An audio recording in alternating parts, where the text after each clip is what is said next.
자, 자유낙하 운동에서 시간과 거리 사이의 관계를 한번 알아보도록 하겠습니다. 가속도가 9.8m/s 제곱인데 10m/s 제곱으로 보고 한번 풀어보도록 할게요. 가속도가 10m/s 제곱이면 가속도의 의미가 뭐였죠? 가속도는 시간분의 속도의 변화량이었죠. 그렇기 때문에 1초당 몇 미터/s 제곱, 몇 미터/s씩 10m/s씩 늘어난다 라고 할 수 있겠습니다. 그러면 1초 후에는 10m/s가 될 것이고 2초 후에는 20m/s가 될 것이고 3초 후에는 30m/s가 될 것이겠죠. 자, 그렇다면 그래프를 이런 식으로 그릴 수 있을 겁니다. 속도, 시간, 그래프 이렇게 1차 함수꼴로 나오게 되고, 이때 기울기가 뜻하는 건 무엇이라고 했어요? 가속도다 라고 했었죠. 우리 속도, 시간 그래프에서 기울기와 넓이가 중요한데, 기울기가 뜻하는 건 가속도고 넓이가 뜻하는 건 변이 라고 했었죠. 거리라고 생각해 주시면 돼요. 통합과학 수정에서는 똑같이 생각해 주면 되겠다. 자, 그렇다면 우리 이번에는 한번 이 이동 거리를 한번 알아보도록 하겠습니다. 자, 0에서 1초 동안 이동 거리는 그래프에서 삼각형의 넓이를 구해주시면 되겠죠. 밑변이 1초이고 그리고 높이가 10인 삼각형의 넓이를 구해주시면 되겠습니다. 자, 그러면 1 곱하기 10 곱하기 2분의 1 해서 5m다 라고 할 수 있겠죠. 근데 항상 이렇게 하기가 복잡하니까 그냥 이 삼각형 대신에 이 중간값을 가지고 있는 사각형의 넓이를 구해주면 좀 더 생각하기가 편하겠죠.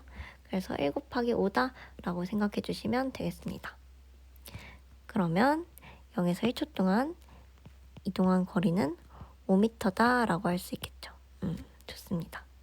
다음 0에서 2초 동안 이동한 거리는 이 삼각형의 넓이를 구해주면 되는데, 아까 말했듯이 그냥 이 0에서 2초까지의 속도의 중간값인 10m/s와 그리고 걸린 시간 2초를 곱해주면 이 넓이를 구할 수 있겠습니다. 자, 그럼 넓이가 몇이죠? 20m가 되겠죠? 그래서 0에서 2초 동안 이동한 거리는 20m다 라고 할 수 있겠습니다. 그래서 여기가 20m. 다음 0에서 3초 동안은 3 곱하기 15를 해주시면 되겠죠. 3 곱하기 30 나누기 2분의 1입니다.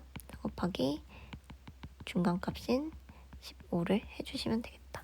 자, 그러면 몇이에요? 45가 되겠죠. 그래서 이만큼의 이동 거리는 45다 라고 해줄 수 있겠다. 45m. 자, 그러면 지금 거리의 비율을 한번 보도록 할게요. 거리의 비율이 5대 20대 45죠. 그러면 얘를 5로 나누게 되면 몇이야? 1대 4대 9가 됩니다. 그럼 얘는 1은 무엇의 제곱이라고 할 수 있어요? 1의 제곱이다 라고 할 수 있고, 4는 무엇의 제곱이죠? 2의 제곱이고, 9는 무엇의 제곱이죠? 3의 제곱이죠. 그런데 우리 아까 5m가 뜻하는 게 뭐라고 그랬어? 0에서 1초 동안 이동한 낙하 거리라고 했었고, 20이 뜻하는 것은 2초 동안 낙하 거리, 45가 뜻하는 것은 3초 동안 낙하 거리라고 했습니다. 즉, 낙하 거리 h는 무엇에 비례한다 라고 할 수 있어? 시간의 제곱에 비례한다 라고 할 수 있겠습니다. 그런데 여기서 우리가 5로 나눠줬죠. 5로 나눠줬습니다. 그런데 이 5가 뜻하는 것은 무엇일까? 5가 뜻하는 것은 바로 가속도의 절반의 값을 나타냅니다. 여기서 가속도의 절반 값인 5를 나타내주고 있습니다.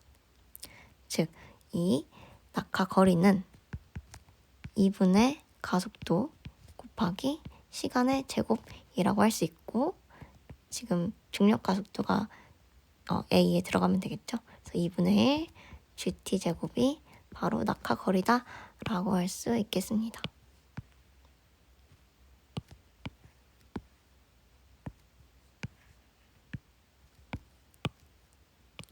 그래서 이 식은 외워두면 좋겠죠.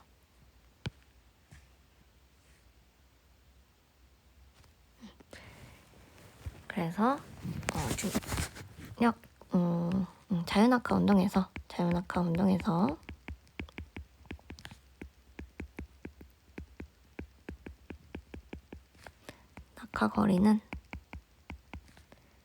낙하거리 높이라고 할까? 낙하거리 높이 낙하한 높이 낙하거리는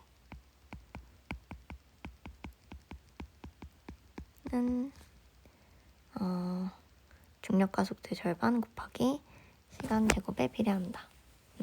시간 제곱에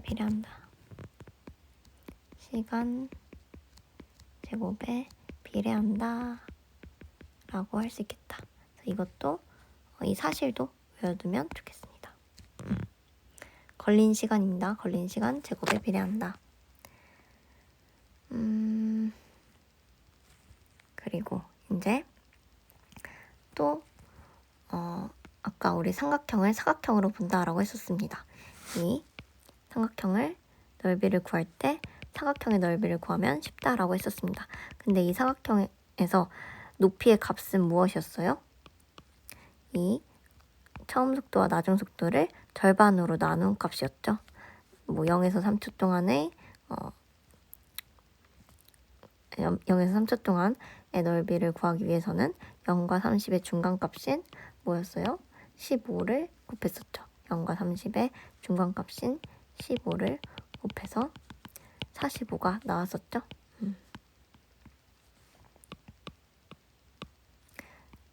그렇다면 이러한 중간값이 뜻하는 것은 무엇이냐라고 한다면 바로 평균속도라는 것입니다. 지금 1차 함수의 꼴로 일정하게 증가하고 있으니까 이 걸린 시간 동안의 평균속도를 구해라 라고 한다면 처음 속도와 나중 속도의 중간값을 구해주면 평균속도가 나오게 됩니다. 그래서 평균속도 자체가 의미하는 것은 총 걸린 시간분의 총 전환 변이라고 할 수 있는데요. 얘는 사실 등가속도 운동에서는 처음 속도 더하기 나중 속도라고 해줄 수 있겠습니다. 등가속도 운동에서 자, 그리고 그래서 낙하 거리는 또 이런 식으로도 유도할 수 있겠지만 또 다른 식으로 유도한다면 평균 속도 곱하기 시간이라고 할 수 있어요. 왜냐하면 아까 말했듯이 이 삼각형 대신에 사각형의 넓이를 구한다라고 했었고 이 사각형은 밑변의 높이의 2분의 1이었죠. V라고 한다면 2분의 V였습니다. 그래서 평균 속도 2분의 처음 속도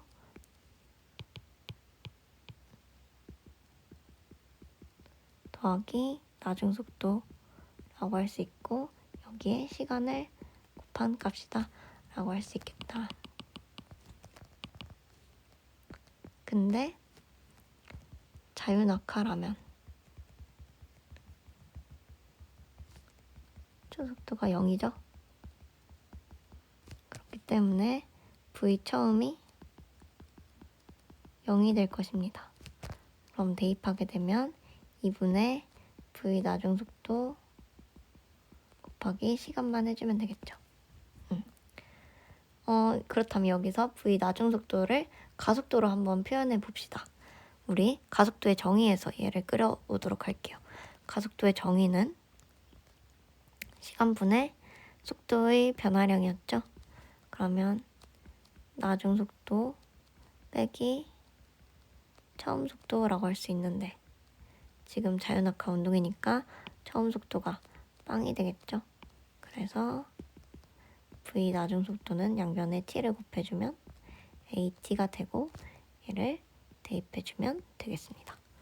그러면 근데 at인데 지금 가속도가 g니까 gt라고 해줄 수 있겠지.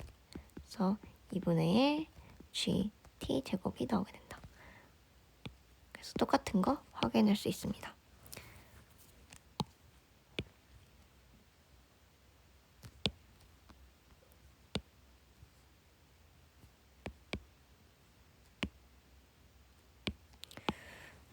즉 낙하 거리는 또 어떤 식으로 구할 수 있냐면 평균 속도 곱하기 시간으로도 구할 수 있다.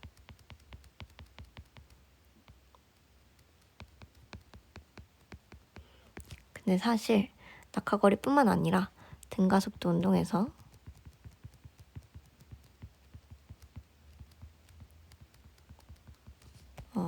변이는 그 구간의 구간 변이라고 할게요. 변이는 구간의 평균 속도와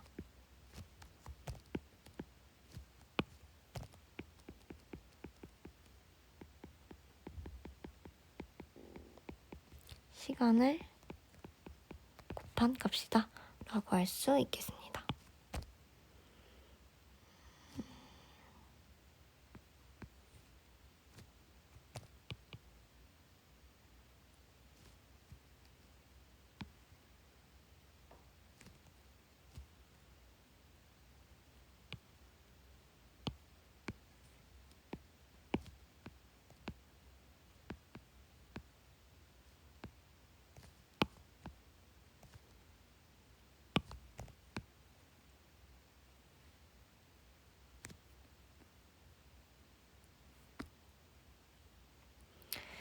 그래서 이 두 가지식, 첫 번째 h 낙하거리 2분의 1 gt 제곱, 그리고 등가속도 운동에서 구간 이동 거리, 구간 변이는 구간의 평균 속도랑 그 구간에 걸린 시간을 곱한 값이다 라는 거.